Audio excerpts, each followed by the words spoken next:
Labio. Buenas noches, queridas y amigas y amigos de Tertulia Urbana. Bienvenidos a esta entrega donde vamos a disfrutar de una novela chulísima.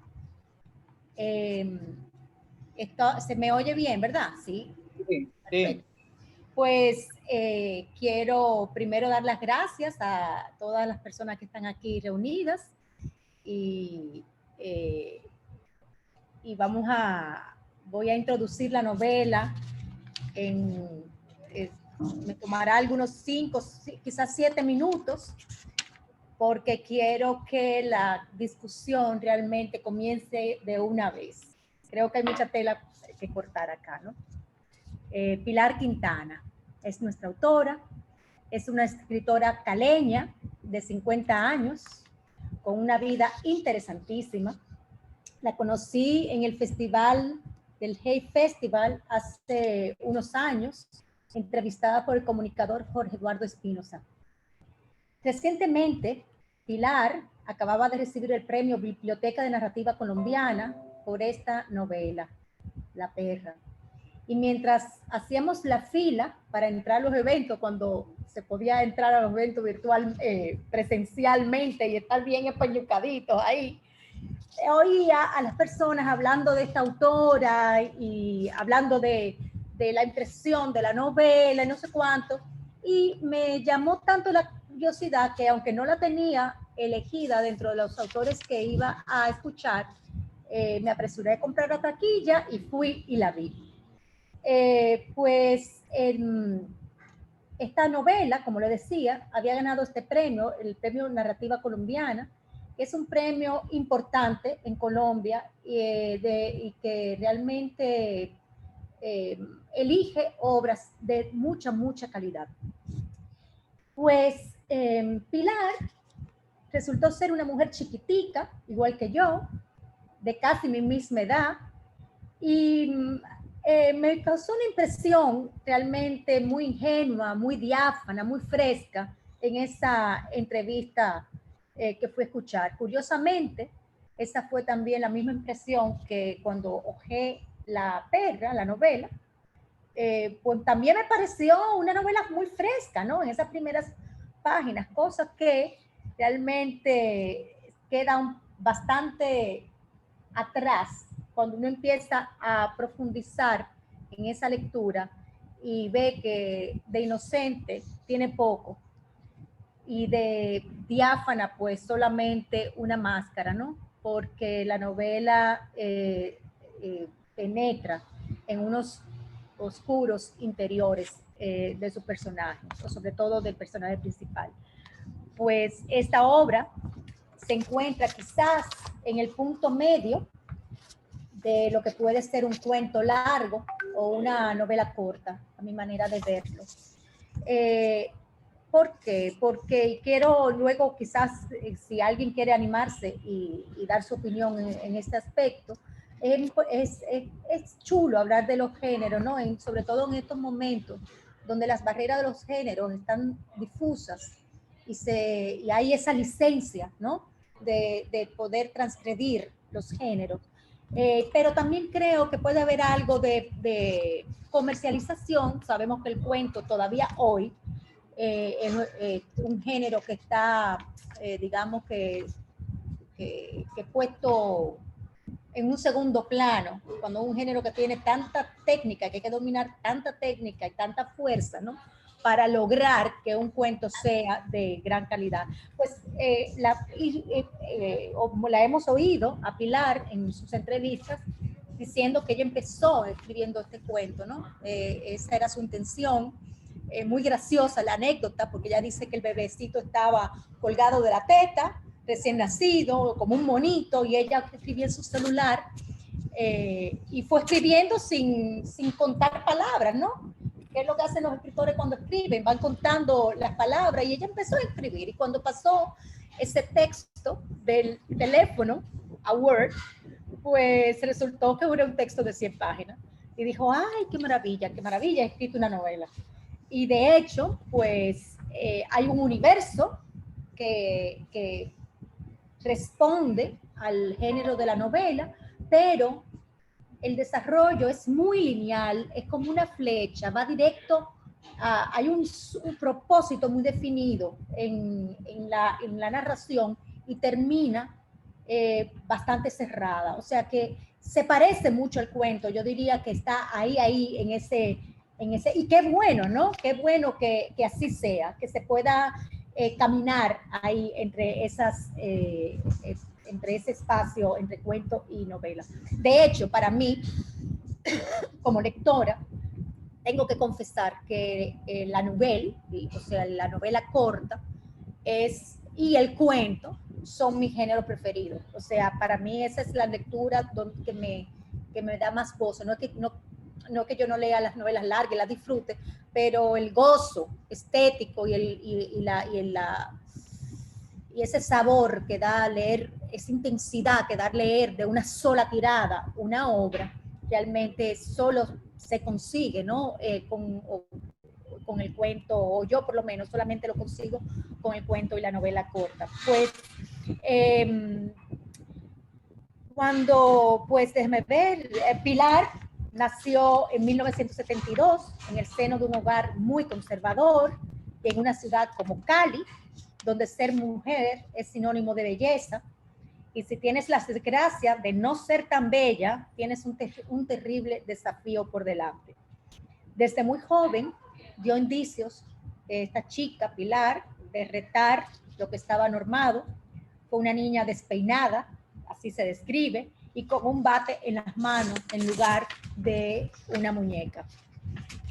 Descubrió su vocación por la escritura muy temprano y por tanto, en lugar de estudiar algo más tradicional, se decantó por la carrera de comunicaciones, pues según sus propias palabras, en aquella época, esa era la ventana para poder llegar a convertirse en escritora. Trabajó por algunos años como guionista de televisión y creativa de publicidad, hasta que, cansada de estar viviendo una vida que odiaba, encerrada dentro de una oficina, decidió vender su apartamento, un apartamento que su papá le había regalado, y irse de viaje. Ese viaje se extendió por 3 años, conoció el continente americano de arriba abajo. Esa muchacha era joven, estaba en sus 20, ¿no? Llegó a Australia pasando por India y Nepal. Este es un viaje que ella describe como la primera, el primer rompimiento con lo que la sociedad quería o esperaba de ella, ¿no? Y empezó, pues, primero, antes de ser escritora, o a la par de irse formando como escritora, ir rompiendo con muchas de las normas que ella sentía que la ataban, ¿no? Hay una entrevista muy buena en El Tiempo, cuando ella gana el premio por La Perra, donde dice que al tercer día de estar de viaje dejó de pensar en querer matarse crudamente. Ella incluso hasta en la entrevista tiene esa economía de la palabra, ¿no? Pues se curó de todos sus males, de la vida loca que llevaba, y se alejó de las drogas para tener ese encuentro con ella misma. En su travesía hizo cualquier tipo de trabajo, desde cuidadora de jaguares, en una reserva científica, hasta empacadora de mangos. En el 2003 regresó a Colombia y publicó su primera novela, Cosquillas en la Lengua, cuyo personaje era nada más y nada menos que una mujer joven llamada Pilar Quintana, que se acostaba con hombres que no eran sus novios y que andaba siempre borracha. Según sus propias palabras, esa novela fue también como decirle a la gente de Cali: mire, esto es lo que verdaderamente soy, una salvaje. Pues rompió con la pose y con el espectáculo, que para una caleña ya eso es mucho. Otro momento fundamental en la vida de la autora, y también importante para entender quizás esta novela, es cuando se va a Juan Chaco, un remoto poblado en una isla de la costa del Pacífico.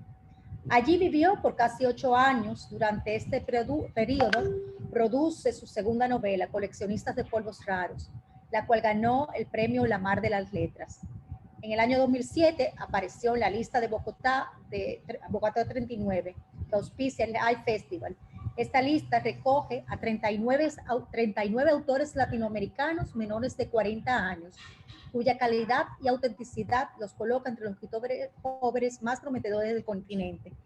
El número 39, como una curiosidad, es la edad que tenía el Gabo cuando terminó de escribir 100 años de soledad. O sea que es en honor realmente a esa edad. Cabe destacar que ese listado del 2007 fueron incluidos escritores que hoy están consagrados, como el colombiano Juan Gabriel Vázquez, el novio de Jennifer, y de otras por ahí. El mexicano Jorge Volpi, los peruanos Daniel Alarcón y Santiago Rocagliolo, el chileno Alejandro Zambra, entre otros.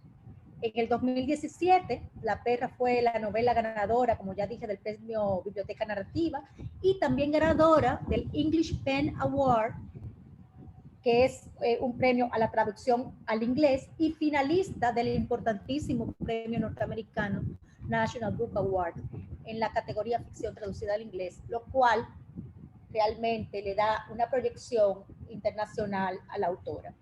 Otro paso importante que marcó el devenir de la vida de esta escritora fue vivir en la selva durante más de 8 años.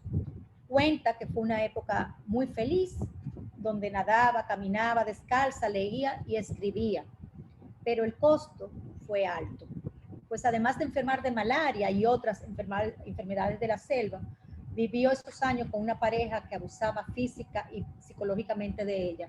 Mandé la entrevista hace un rato, donde se recoge, ¿no? Ese testimonio, que me pareció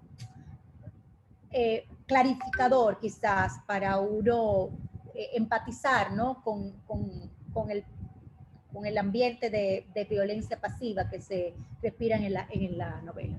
Escapar de ese matrimonio fue otra de las cadenas de las cuales tuvo que liberarse Pilar Quintana. Después de dejar atrás esa larga relación abusiva, viajó por toda Colombia, México, y tuvo la oportunidad de pasar un tiempo en una residencia para escritores en Hong Kong. A los 42 años estaba embarazada de su pareja actual cuando, la cito, se me metió en la cabeza la idea de La Perra, confiesa. Y dice, ya había pasado el duelo de mi divorcio, estaba en Bogotá, y aunque extrañaba mi vida en la selva, vivir en contacto, ponerle los pies a esa tierra, creo, ya no me pertenecía. Ya yo no pertenecía a ese mundo, ni ese mundo pertenecía a mí. Y entonces escribí la novela, o sea, refiriéndose a La Perra, quizás como un canto de nostalgia al Pacífico perdido. Pilar Quintana sorprendió a sus lectores cuando este año, en enero, recibimos la noticia de que Los Abismos había ganado el premio Alfaguara, uno de los premios de literatura, como todos sabemos, más prestigioso de la lengua española. Hoy yo me siento muy feliz de que nuestra tertulia se congrega alrededor de esta corta, pero muy poderosa novela. Quisiera que pudiéramos desconstruir el personaje de Damaris, su relación con Shirley, su mascota, ponderar su relación matrimonial, sus orígenes familiares y quizás descubrir las metáforas y símbolos dentro de esta sobria y eficiente escritura.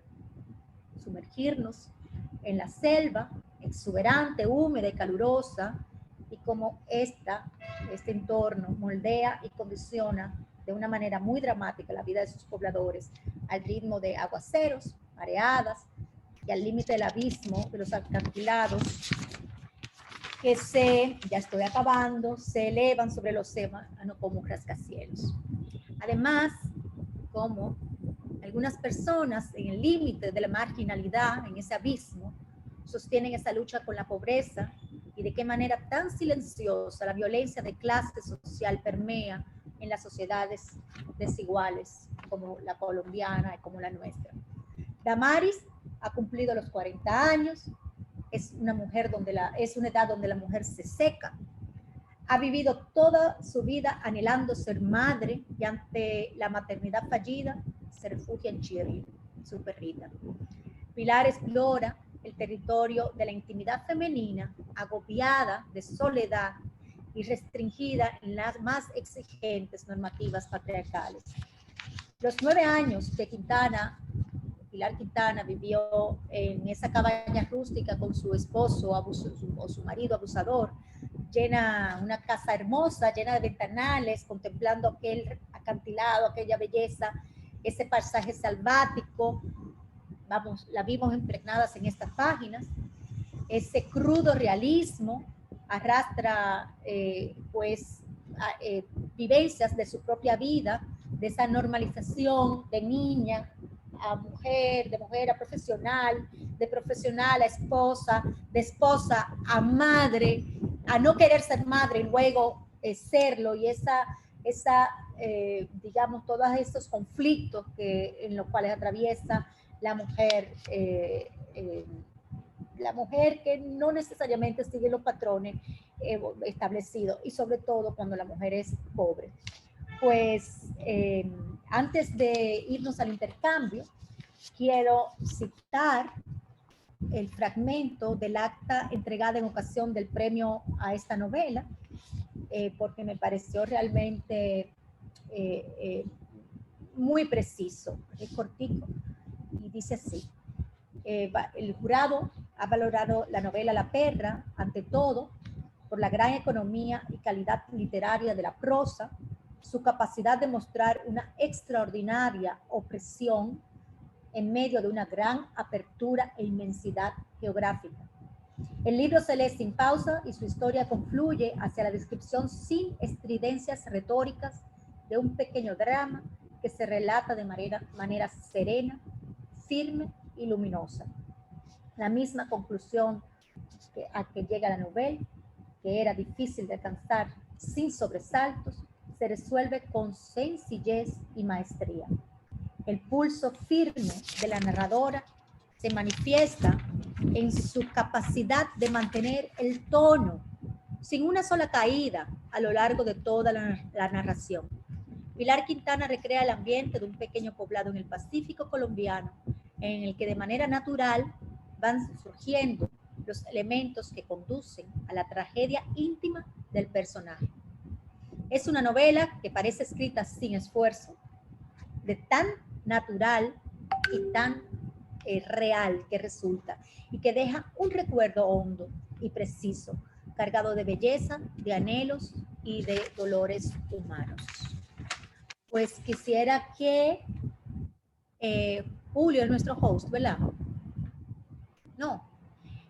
Quisiera pues, vamos a abrir el conversatorio. Ojalá, un momentico. Ojalá podamos, espontáneamente o levantar la manita o conversar como que ustedes quieran, con el micrófono abierto, porque creo que como al no ser mucho, no somos muchos, quizá podemos mantener ese diálogo, ¿no? ¿Quién quiere comenzar? Jennifer, y por favor, encárgate de los turnos, please, que aquí hay mucha bulla. Gracias. Sí, es que Julito está Julio, en un colmado. Tú tienes que hacer la host entonces, Jennifer. Sí, que levantaba la mano por 2 cosas, para participar y también para decir que me puedo poner en colaboración. Así que ponme a mí que yo me encargo de los turnos, no hay ningún problema. Primero, Julia, quiero darte las gracias por esta extraordinaria obra. Cuando uno lee libros así, uno siente que invirtió adecuadamente su tiempo. Porque uno dice, caramba, viendo tantas cosas que hacer en el mundo, qué bueno que yo le dediqué estas 2 horas a esta obra, porque la obra es extraordinaria. Tal como tú dices, la obra mantiene el tono sin utilizar, hay algunos autores que utilizan como unos pies de ayuda, que te ponen al final de un capítulo y tocaron la puerta. Entonces, en el próximo, tú tienes que ver quién fue que tocó la puerta, pero ella no utilizó esos recursos, sino que ella mantuvo todo el tono en la lectura y tú no podías soltar el libro. Sumamente ligero, me parecía como un cuento, porque la historia fluye de una manera tan natural y realmente cuando tú agarras el libro, comienzas a leerlo, tú sabes que es una historia latinoamericana. precisamente por los personajes. Por ejemplo, Luzmila todos tenemos una Luzmila en la familia, una persona que se la pasa criticando, quejándose, echándole cosas en cara, una persona que parecería que está incómoda con la vida, que el propósito es hacerle la vida imposible al otro. Entonces eso es como lamentablemente una figura muy latinoamericana. También me agradó mucho del libro algo, que el libro puede ser atemporal, en el sentido de que yo me di cuenta que el libro era actual porque mencionaron el celular que no tenía minutos. Pero el libro perfectamente se pudo haber ubicado en el 1920, en 1930, y eso no nos da satisfacción, nos demuestra que estamos 100 años exactamente igual en el aspecto del machismo, en el papel de la mujer, en el papel de las familias, y eso duele, ¿tú me entiendes? Eso duele un poco. Vi la relación de cada personaje, da para una tertulia individual, cada personaje. Los personajes tienen muchísimas capas, es una historia extraordinaria, como te decía, y yo traté de ubicar la situación de Damaris en la situación de aquellas personas. Generalmente uno lo relaciona con los hijos. El hecho de que cuando tu hijo ya se va de la casa, algunos padres no aprenden a hacer ese desprendimiento. El hecho de que sí, son tus hijos, pero son los hijos del mundo. Entonces, también cuando uno tiene esa relación de obsesión con una pareja también, que no quiere dejarla que avance porque tiene temor a que se vaya. Entonces, esa relación donde ella le puso tanta carga emocional a esa pobre perra, porque la perra tenía que satisfacer ese vacío que ella tenía de no tener hijos, esa mala relación con su marido que ella tenía y la mala relación que tuvo con su familia completa, que no tuvo padres, que su mamá la abandonó, que luego la mamá llega y luego la mamá muere. Entonces, esa perra estaba tratando, ella quería que ocupara todos esos vacíos y todos esos sufrimientos que ella tenía en la vida, y es un perro, y hubiese sido un ser humano, hubiese sido un hijo, y ella le hubiese exigido lo mismo, y hubiese pasado lo mismo. Ese hijo hubiese salido a correr, hubiese salido a enamorarse, se hubiese querido ir, y ella iba a sufrir exactamente igual. Me duele el papel el peso que representa la sociedad en las personas. ¿Cómo tú dejas de vivir o cómo tú permites que lo que el otro piense o lo que la sociedad diga influya en tu toma de decisiones? Realmente, de verdad, Yula, estoy encantada con el libro, extraordinario. Tengo una manita levantada de Judy, porque si no, no me callo. Buenas noches. Sí, Julia, o sea, para mí el libro fue excelente, pero luego de ver varias entrevistas de la autora, yo me enamoré más de la autora. Increíble. O sea, como que asocié muchas de las cosas que cuando leí el libro, o sea, no es que no lo entendí, el libro es muy explícito, pero como que tantas cosas cuando aprendí de la autora dije, wow, pero sí, obviamente se reflejan muchas cosas, aunque ella en muchas de las entrevistas y de la lectura que hice de ella, no lo dice explícitamente, pero sí se refleja en este libro. El libro a mí me encantó y también te doy las gracias por haberlo puesto en esta tertulia, porque de lo contrario no creo que lo hubiese leído. Por el título no lo hubiese leído, aunque o sea, por el título como que, uy, pero ni modo. Es un libro excelente y Jennifer dijo muchas de las cosas que yo pensaba decir. Cada personaje del libro tiene tanto que uno pudiese hablar de cada uno. Muy triste su vida, o sea, la de Damaris, o sea, pero yo encontré que el libro es excelente. Gracias. No sé si ustedes llegaron a la información de que el título, la traducción al inglés se llama The Beach, realmente. O sea que todavía un título más, digamos que discriminatorio, contundente, ¿no? En ese sentido. Y ciertamente, y estoy estoy refrescando un poco los comentarios para ver si hay otras opiniones. Ciertamente hay un punto importante que trató Judy, creo que Jennifer lo mencionó también, y es el peso, ¿no? El peso de la sociedad. Esa esa condición, ese chip que nos meten a las mujeres, ¿no? Y nos van formateando para que entendamos que si no tenemos hijos no somos completas, ¿no? Que la maternidad es esa plenitud que te hace mujer, que te como si uno no naciera sin los brazos o una pierna y la maternidad pues te completara, ¿no? Le diera sentido a la... Claro que la maternidad es algo hermoso, es algo bellísimo. A mí lo particular de este libro es que sin decirlo, esta historia te llena de ese agobio, ¿no? De, ay, Dios mío, pero ella, tú sabes lo que es pasarse todo este tiempo, años, décadas, gastar todo el dinero que tienen, todos sus ahorros, todos sus esfuerzos, toda la energía matrimonial en buscar esa criatura, ¿no? Porque sin esa criatura, ella no estaba completa, ella estaba truncada, ¿no? O sea, esa maternidad fallida es un tema que realmente se escribe poco de él, es doloroso, y todavía nosotras las mujeres nos es difícil verbalizarlo, ¿no? Y más sobre todo quizás las que somos madres. No sé qué opinan las psicólogas del grupo o las sociólogas sobre este tema. Doña Raiza, ¿qué usted opina de la relación de esa mujer yo leí el libro, yo nada más me acordaba de Doña Raiza, porque Doña Raiza tiene una estrecha relación con sus mascotas, con sus animales, y un vínculo que podemos decir que es prácticamente una relación que se acerca a lo que es una relación entre humanos, ¿no? Y sé que para Raiza tuvo que haber sido fuerte esa lectura. ¿Qué tú dices, Raiza? Sí, realmente, yo te lo dije al principio, me pareció brutal, pero también acabando de leer el artículo que tú mandaste sobre Pilar Quintana, es cierto lo que ella dice ahí, de lo abusada que ella vivió, es entendible la novela, es entendible, pero yo realmente no lo... como que no actuaría de esa forma con una mascota mía, realmente.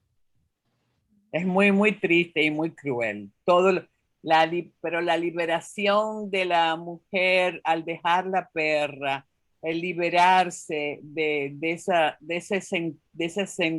sensación, de ese sentimiento de estar pegada a ella, fue la liberación de ella, de su marido, de acuerdo al artículo que escribiste. Claro. Aunque fue un rompimiento con todo, pero sí, la tiró al mar. La tiró al mar, y lo grande es que lo tiró todo al mar. Lo grande es, Raiza, que eso que le hizo ella a la perra, hay personas que se lo hacen a otros seres humanos. Sí, claro, no lo pudiéramos leer. Fuera tan crudo, ¿verdad? Que esa lectura fuera imposible.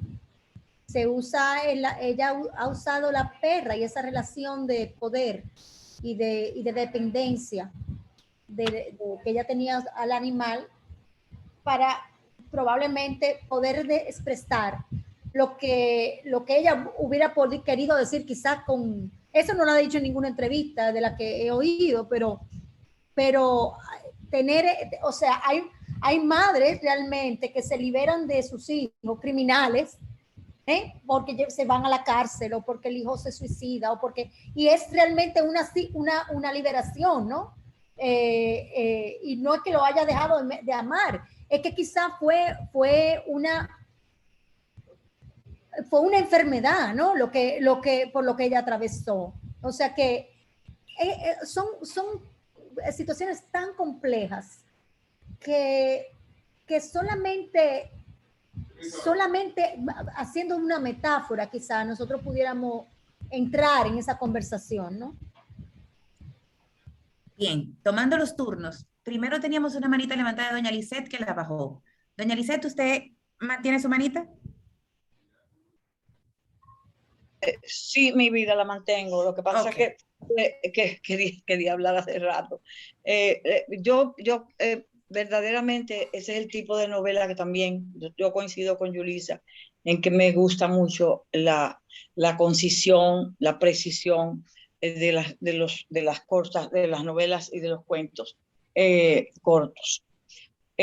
Para mí fue una novela sumamente gratificante en el sentido de que aprendí de una persona, de una latinoamericana, porque esa novela no puede haber sido escrita ni por una norteamericana ni por una europea.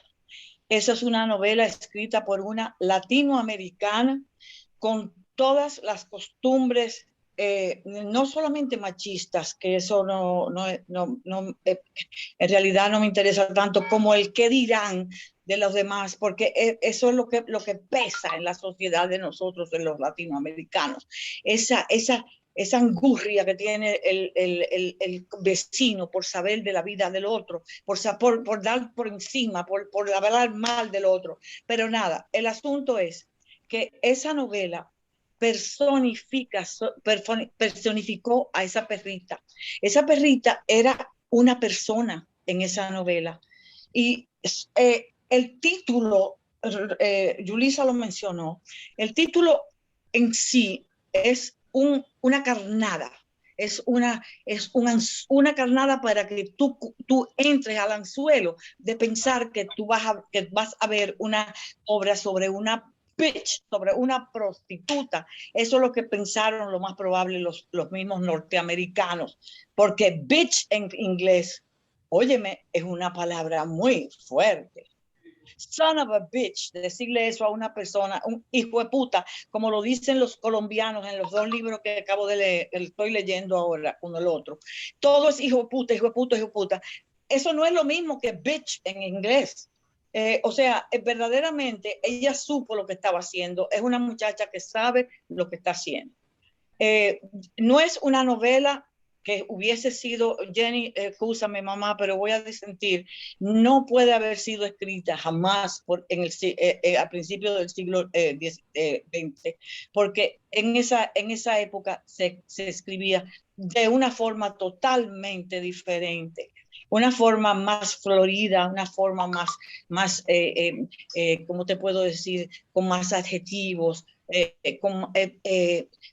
no es tan sencilla como lo que pide la literatura moderna, postmoderna sobre todo, que pide la sencillez en la literatura, en la palabrería. Deja de estar diciendo tantas cosas, ponlo como si fuera en inglés, que el inglés todos lo abrevia.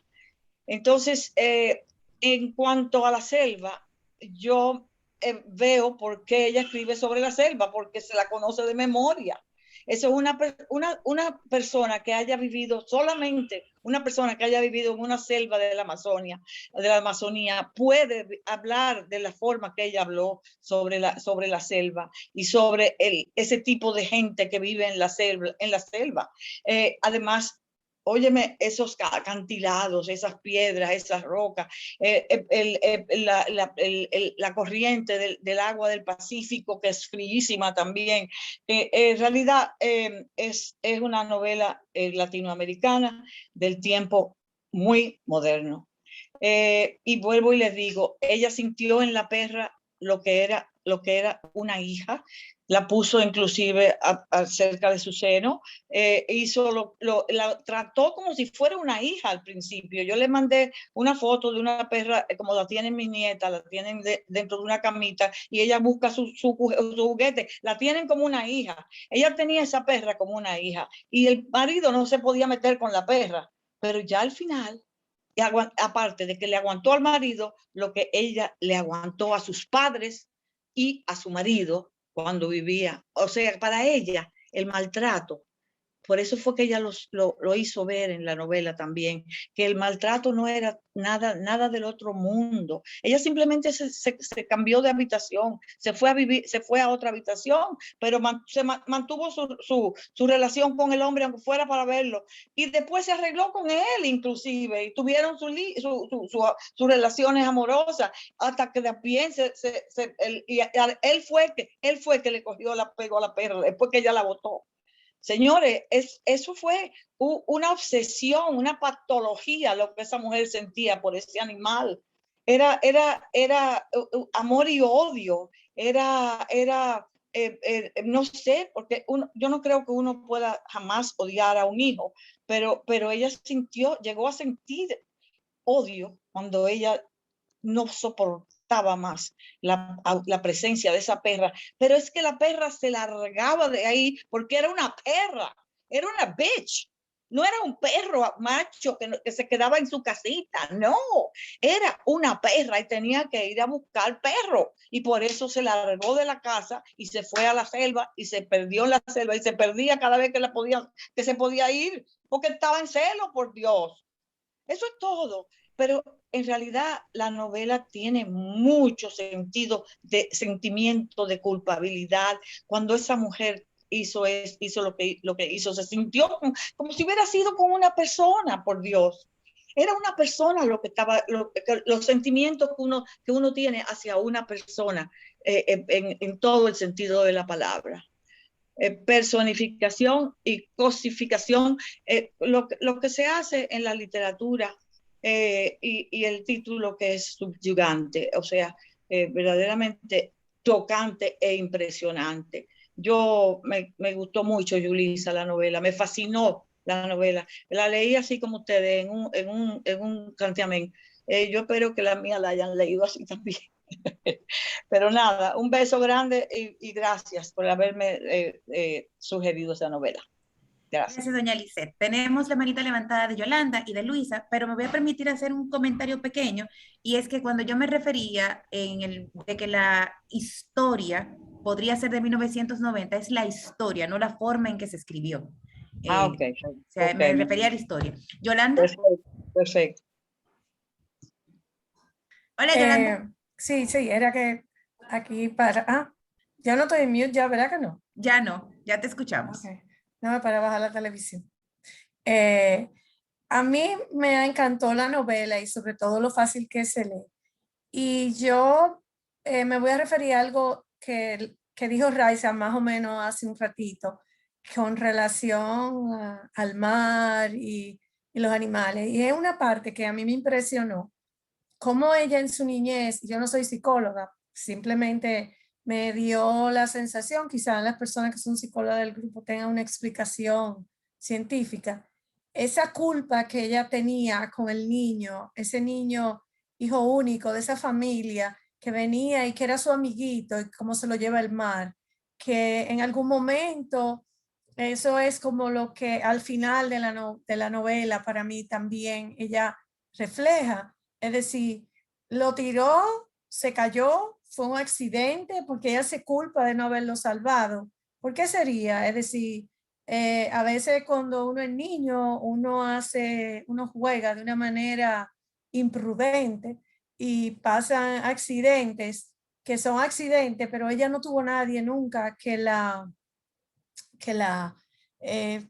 dijera que no había sido un accidente.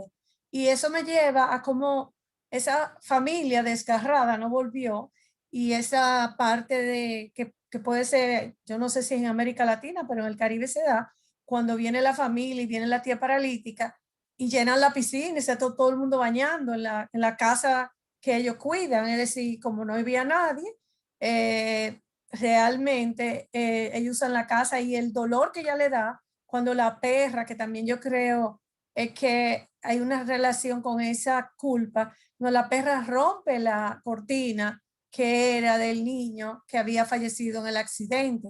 Ella le dio eso, yo creo que también, además de todo lo que ustedes han dicho. Y contrario a lo que dice doña Lice, yo no sé si es porque yo también he tenido mis perros, han sido perras, es decir, la mayoría de mis animales son hembras, han sido machos. realmente como es su naturaleza, porque la mía es una perra de casa y ella tan pronto sale, ella le gusta salir a pasear y ella vuelve y ella no es buscando perros, sino paseando como un animal. Entonces yo creo que ella quería que la perra fuera un humano y no se fuera y que se estuviera ahí y para mí todo se encendió cuando, como dijo ahorita Judy y también dijo Jenny, cuando la perra sale encinta, que como muchas cosas que le sacó a ella de adentro, ese embarazo de esa perra, pero la parte del niño tiene mucha importancia desde mi humilde opinión, es decir, ¿qué fue lo que pasó con ese niño? Es decir, no lo sabemos, la tutora lo deja como a la interpretación. Era jugando y se fue, porque es verdad, ella no le envidiaba nada, ella simplemente era su amiguito, como cuando uno está chiquito que juega en el campo. Cuando yo me crié con mi abuela y yo iba a jugar con los muchachitos del campo, que envidia ni nada, éramos igualitos todito. Es decir, pero esa culpa yo siento que ella tenía. Pero la novela Yulisa, gracias, es chulísima y se lee súper rápido, con un lenguaje muy, y ella es muy vívida. Ella tiene una forma, por lo menos a mí me hizo imaginarme los olores, los colores, la descripción de la selva cuando andan buscando los perros. Es decir, casi podía yo sentir la humedad en mi pie. Así que me encantó. Gracias. Muy bien. Muchísimas gracias, Yolanda. Tenemos la manita levantada de Luisa.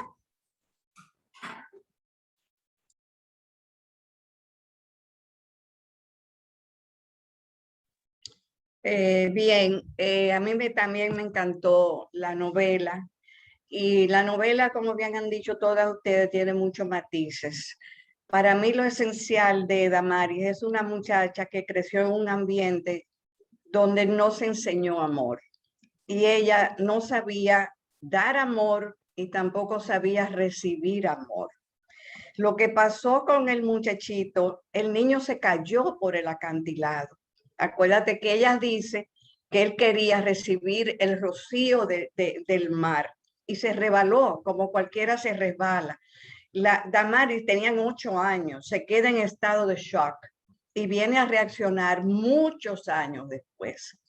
Su relación con Rogelio, creo que era que se llamaba, o Remigio, uno de los dos, con él era una relación como la de todos los campos. En ese sitio era tan y tan atrasado que a mí me dolía leer siglo XXI que hubiese un sitio así. Pero en el Pacífico y en la selva del Pacífico se dan todas esas cosas, como se dan aquí en muchísimos campos. Entonces, esta pobre muchacha, que lo único que quería era salir embarazada porque era lo que se esperaba de una mujer, y el patán del marido lo único que quería era utilizarla para que ella tuviera, ella nunca se habla del placer que sentía Damaris, jamás se habla que ella sintió placer. Ella simplemente hacía su función de abrir la pierna a su marido. Eso fue todo. Cuando ella decide tener la perra, ella no quería animales. Ella no era una mujer que amaba a los animales, porque si ella hubiese sido una mujer que amara a los animales y te habla una loca con los animales, y hasta lloro porque los últimos se me murieron no hace mucho, de 19 años. Hoy iba a comprar uno, por cierto. El asunto es que si ella hubiese querido los animales, ella se hubiera acercado a los animales del marido y nunca lo hizo. Lo tenía como puro y simple animales. Al ella tener esta perrita, empieza a sentir afecto y se la mete en el sostén, pero no creo que pensando en maternidad ni mucho menos. Simplemente, simplemente la estaba cuidando. Cuando la perra sale embarazada, ella no siente alegría, ella siente rabia porque la perra estaba teniendo lo que ella no podía. O sea, fue una frustración más en su vida.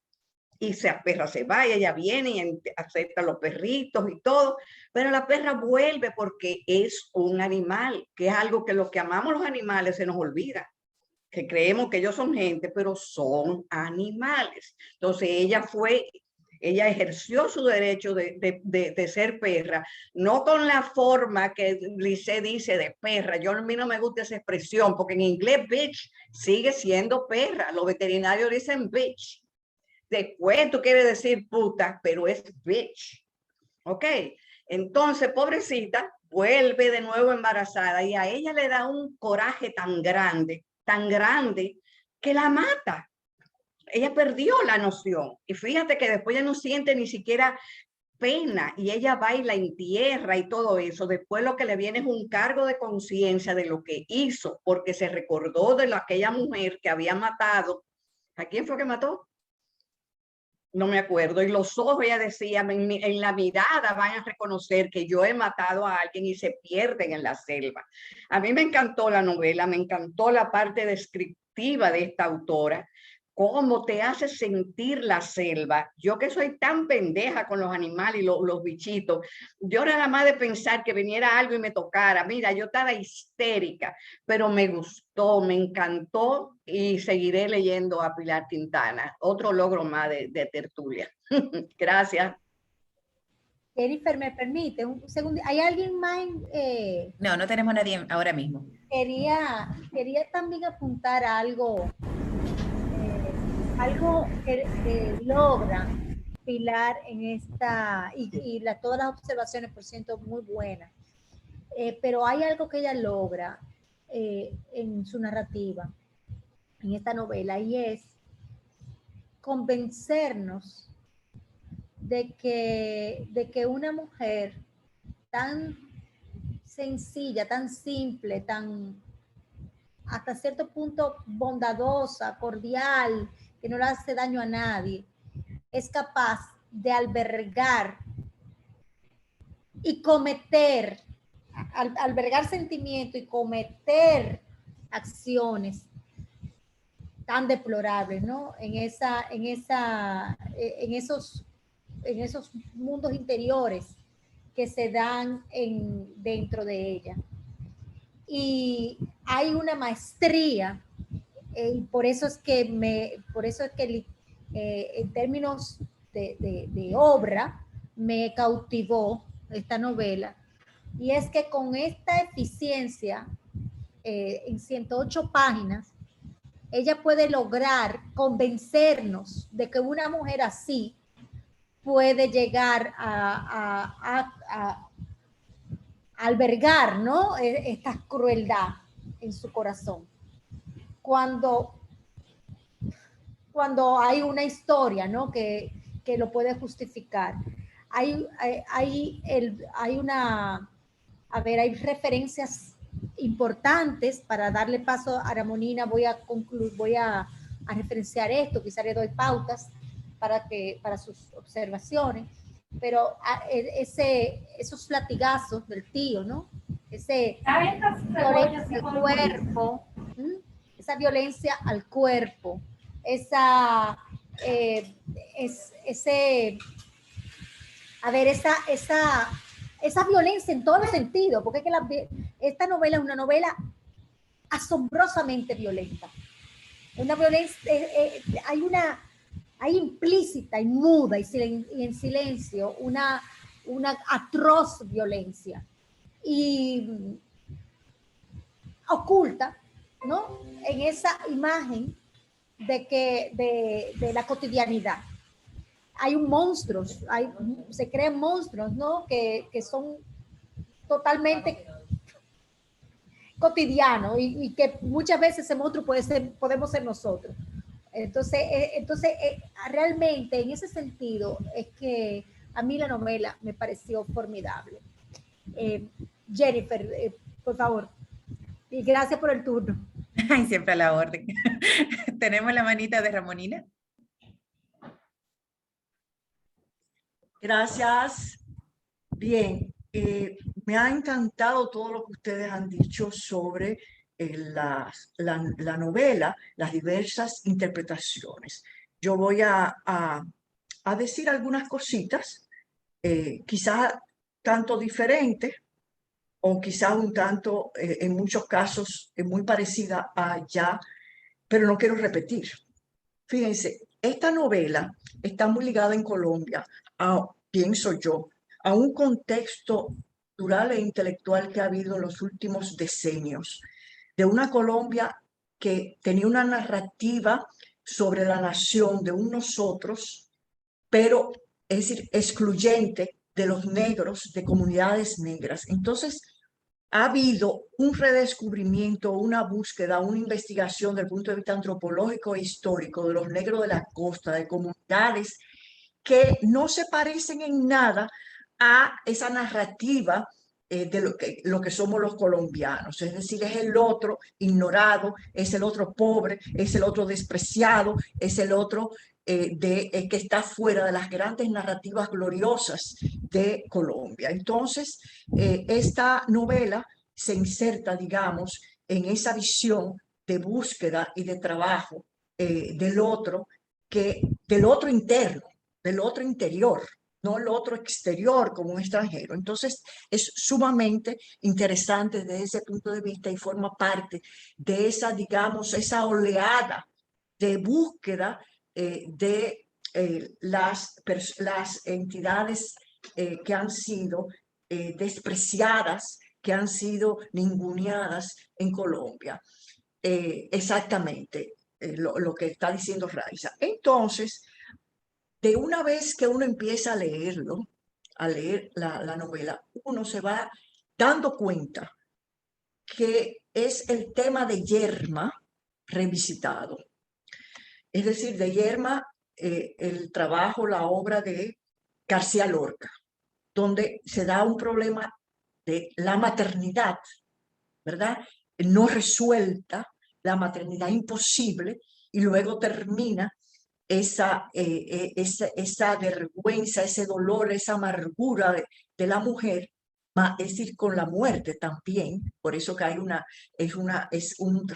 trabajo, a mi modo de ver, de ese tema, claro, para hacerlo completamente diferente, donde mata al esposo, porque precisamente ese es con el cual no ha podido llevar a cabo la maternidad. Entonces, desde que yo empecé a leerla, pues vi que, es decir, ya uno conociendo a Yerma ya un poco y viendo que estaba construido sobre ese tema, ya uno veía venir evidentemente la violencia que iba a ejercer frente a alguien que iba a ser asumido, en este caso la perra, para el objeto de deseo. ¿Se recuerdan lo que hemos hablado? El objeto de deseo sobre la cuestión, sobre el problema maternal.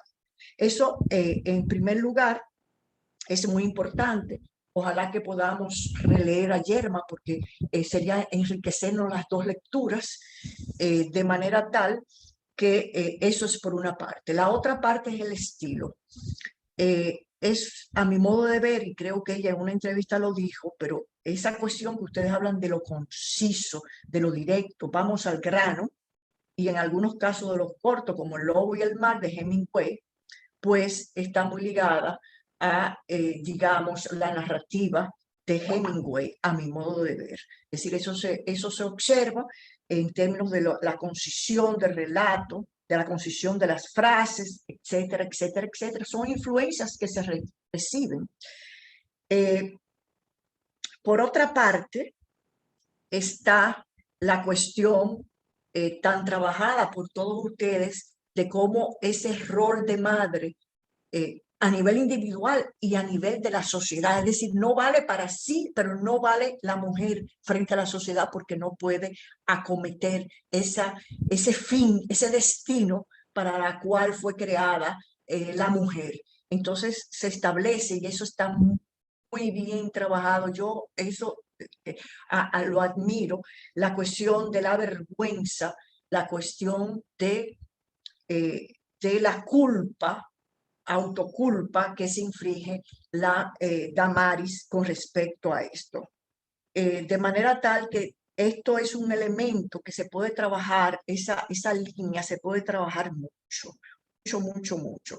Ahora bien, la Damaris es una individua ligada a, es decir, por todos los casos, a casos de abandono. La abandona la madre, el padre también la abandona, que no la reconoce, También hay abandono del marido que se va, es decir, que se va a trabajar en el mar, de manera tal que ella ve por todos los sitios un abandono. Y vamos a pensar en la animalidad, en un primer lugar, en la animalidad que está en la novela. La mamá de la perra, de Shirley, no sé si de Shirley, viene de Shirley Temple, la mamá de la perra, no, de una que ganó un concurso de belleza, ya recuerdo. Sí. Entonces, la mamá de la perra fue de la camada grande que fue repartida, fue envenenada. Estamos aquí frente a una metáfora. Son interpretaciones que se pueden hacer. Podemos ver si es una metáfora de una Colombia descuartizada, de una Colombia envenenada, donde sus hijos tienen que ser repartidos y todos se van muriendo.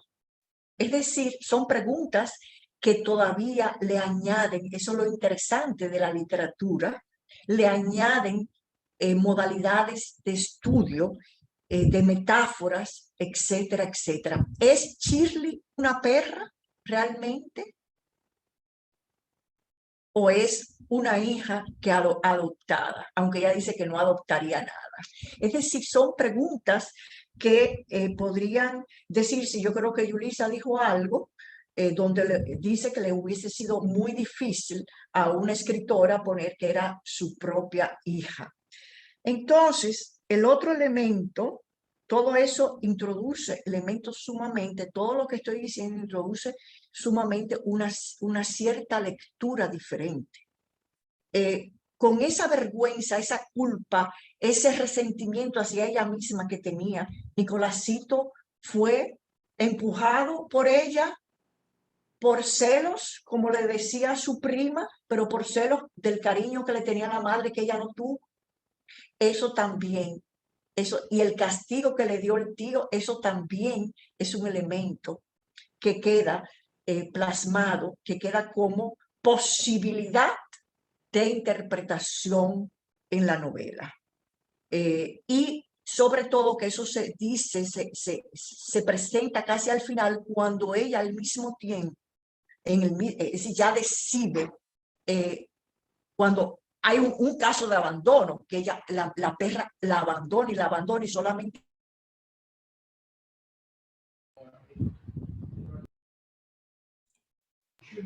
Puede ser que sea que haya ido la luz.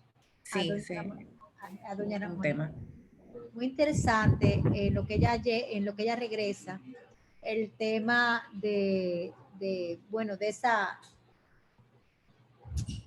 esas múltiples lecturas, ¿no? En la que se pueden, ya llegó, en la que se puede estar, en la que podemos estar. Doña Ramonina, prenda su micrófono, por favor.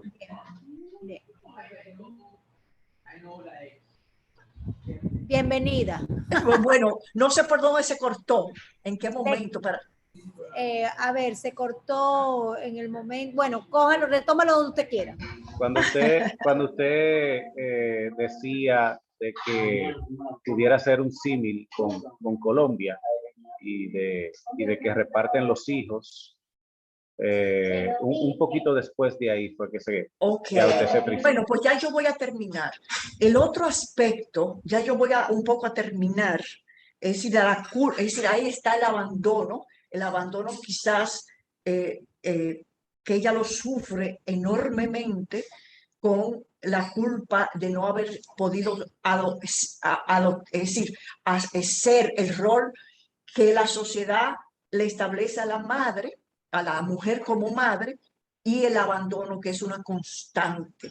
Y yo quisiera hablar en términos estilísticos y en términos de significado de algo que está muy presente en toda la novela, que es bien corta, pero está presente, está presente de una manera que representa elementos importantes, que es la naturaleza. Yo creo que Yulisa al inicio lo dijo, ¿verdad? Es una naturaleza amenazadora, es una naturaleza, sea que se manifieste en el mar, engullendo al niño, ¿verdad? Sea que se manifieste, digamos, en las tormentas. Nicolásito, sea que se manifieste en las tormentas que asedian constantemente a la casa, es decir, a la choza de ellos, es decir, y le llena de peligro, incluso de vida, de desbaratarle la casa. Es la naturaleza que va acabando la casa de los papá de Nicolásito, que ella la cuidaba, es decir, con Comején, con esto, es decir, una presencia de una naturaleza amenazadora. Es algo así para los padres, para los pobres. La naturaleza se convierte, ¿verdad?, en algo amenazador, en algo peligroso, en algo no manejable. Cuando tenemos un huracán aquí, pues ya ustedes saben quiénes son los que más, ¿verdad?, están en esa situación. Es decir, que hay también un trabajo para la cuestión de lo social. Y de la naturaleza, el otro elemento que es el más interesante a mi modo de ver es la selva. En esto me recordé mucho de las narraciones, los cuentos, Yulisa, a ti que te gustan los cuentos, de Horacio Quiroga, que donde la selva es algo peligroso, se teme, hay una animalidad también, los animales hablan entre sí. Da la casualidad que Quiroga, aquellos que amamos la literatura de Quiroga, Quiroga también se fue a vivir a la selva, vivió años en la selva, comparte esa selva y comparte en sus narrativas. La selva es algo de temer, algo desconocido, algo completamente, dice aquí Penélope, hasta las hormigas son una amenaza. Exactamente. Entonces, y es muy diferente, oigan bien, a la selva, al bosque del romanticismo, que el bosque es, como vimos en La novia y vimos en Bodas de Sangre de Lorca. Yo estoy poniendo todo ejemplo porque, ¿verdad?, lo hemos leído todo, pero podría poner, ahí sí podría poner muchos ejemplos en literatura y en cine, de el bosque romantizado es un predio de libertad, de rebeldía. No, pero aquí la selva es precisamente algo exótico, algo diferente, algo que no se puede domar, que es esos que conviven realmente le sienten un peligro. Por eso es que con esa culpa de haber matado a la perra hija o a la hija perra, con ese sentido de abandono, con esa cuestión de una culpa por no poder haber sido, entre comillas, el rol que la sociedad le asigna, Damaris dice, así que pensó, y así termina el cuento, me van a permitir leerlo para terminar. Así que pensó que tal vez debería irse al monte, descalza, y apenas en su licra corta y su blusa de tiras desteñida, y caminar más allá de la despensa, la estación de cultivo de peces, los terrenos de la Armada, los lugares que había recorrido con Rogelio, los que no habían llegado a conocer, para perderse como la perra y el niño de las cortinas de Nicolásito, allá donde la selva era más terrible.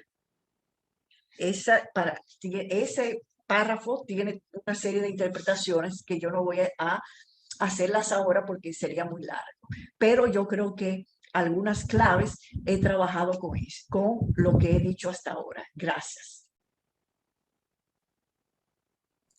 Muy bien, tenemos la mano de Janet.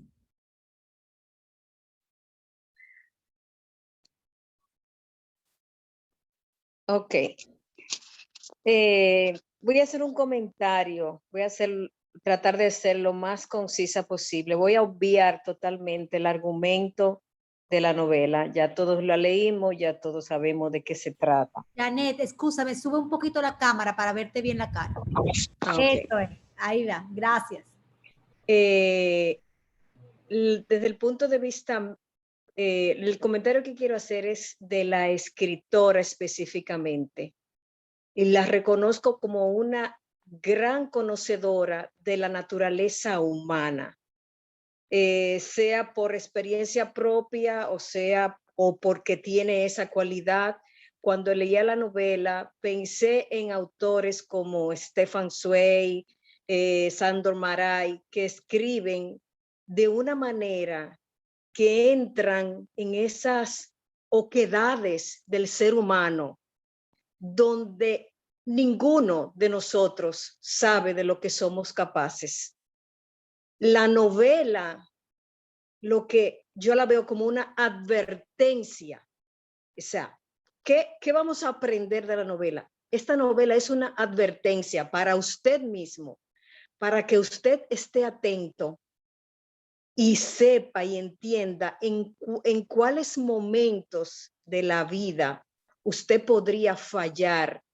Nadie se conoce a uno mismo, nadie sabe de lo que es capaz. ¿Me estoy escuchando? No sé si se fue esto. Sí, se oye. Sí, se escucha. Ok. Nadie sabe de lo que es capaz hasta que no se enfrenta con diferentes situaciones. Entonces, el ser humano es eso. Los diferentes personajes que nos ponen en la novela realmente son descripciones diferentes del humano, incluyendo el personaje que es el animal, que quizás esté mal dicho personaje, pero bueno, el animal también es otro individuo con todas estas fallas o estas alegorías, y esa sensación donde en la novela todo el tiempo la protagonista es la buena y ella se considera una mujer buena que hace buenas obras, incluyendo haber adoptado un animal. Y el marido es el malo. Vamos por el mundo a veces creyéndonos esto, que aquel es malo, que yo soy bueno. Y resulta que en las vueltas de la vida, el marido es el que hace los buenos actos y ella, que era la buena, hace los malos actos o los actos dañinos o los actos que su naturaleza humana le impulsa. Es esa humanidad lo que actúa a través de ella. Es a lo que debemos temer y de lo que debemos estar pendiente nosotros siempre. Y me gusta la literatura siempre, aparte de describirme un lugar, ¿qué es lo que el autor me quiere decir? Y creo, para concluir, con la palabra advertencia. Muchas gracias. Excelente, Janet. Me encantó la palabra advertencia. Y yo creo que si la literatura sirve para algo, es para presentarnos esos escenarios y vernos en esos espejos, ¿no? En lo que no podemos estar muy tranquilos ni muy seguros de nuestra condición de bueno, porque esas sombras viven dentro de nosotros. Y quizás la literatura nos puede poner en aviso, ¿no? Y darnos un red flag de que estamos saliendo de control. Por lo menos a mí me sirve de algo. Y realmente podemos ser capaces dentro de ese impulso, de esa palabra también hay que subrayarla, ¿no? Dentro de ese impulso que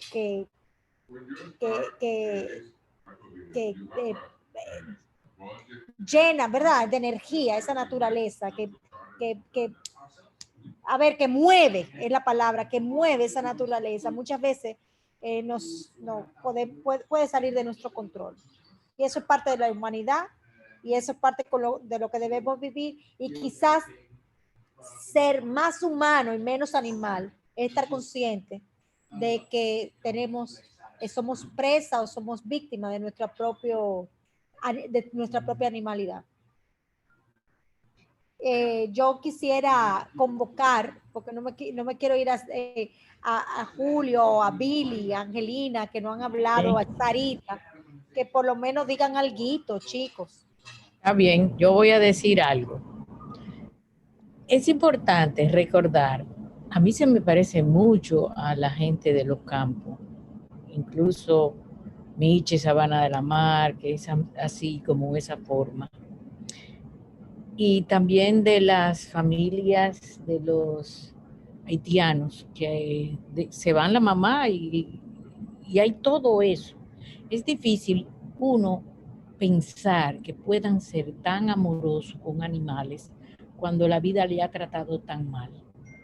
Hay mucha gente que dice que dime cómo el pueblo trata a sus animales y sabrán cómo son ellos. Pero definitivamente cuando tú tienes tantas necesidades, el animal tiene que tener un uso. Y por eso era que la hembra no era buena, porque el varón es el que dice, el que defiende, y etcétera, etcétera. Pero es importante ver la suma de frustración que ella pensaba que tenía marcada. Y hay una parte, la primera parte, cuando esa perra desaparece, cómo ella sale a buscarla, que es la misma forma como ella se sintió cuando el muchachito, porque ella se lo advirtió, que estaba rebaloso, ella conocía el sitio, él no. Cómo ella, yo asocié esa búsqueda, que fueron varios días, a esa ansiedad tan grande, que de hecho había vivido con la muerte del muchachito. Y también al mismo tiempo, Billy, cuando para agregar un poquito, Ajá. de hecho, lo que tú dices, ella cuando deja de buscar le dice al marido, él está muerto, ella está muerta, o sea, porque asocia el incidente de la perra. Mira, yo no había hecho la relación y te agradezco mucho que lo haya mencionado. Y al contrario, yo pienso que sí, ella era una persona buena, que fue viendo que aunque ella fuera buena, el producto de resultado de su vida no se la pagaban. Y incluso voy y pienso en tantas madres que también hacen locuras con sus hijos y lo matan, porque llega un momento donde se desesperan tanto que se ponen así, o al contrario, la mujer que no ha podido tener un hijo, ¿cómo es capaz de robar hijos? Porque tenemos esa señal de estar seca. El asunto, al final, a mí me pareció extraordinario como ella lo hizo. Es realmente magnífico en tan poco tiempo, en tan poco espacio, como ella hace eso. Entonces, imagínense las frustraciones que ella tiene de estar constantemente ya, que le estén diciendo que ella no es buena madre, ni siquiera para una perra. Tenía que desesperarse y venir el suicidio. La emoción cambia mucho según las necesidades de cada uno. Una niña que tal vez simplemente fue tan maltratada y el muchachito la trataba muy bien y fue el que se le fue. Y también hay lo que se llama esa tendencia actualmente de mujeres que no puedan tener hijos. Y ustedes se ven que gastan un dineral y buscan formas de ser madres de una manera muy ansiosa, que es la misma manera como la perra simbolizaba para ella. Hay otra cosa, cuando yo leí el libro me acordé mucho de los famosos perros que pinta. Señores, mi memoria está muy mala.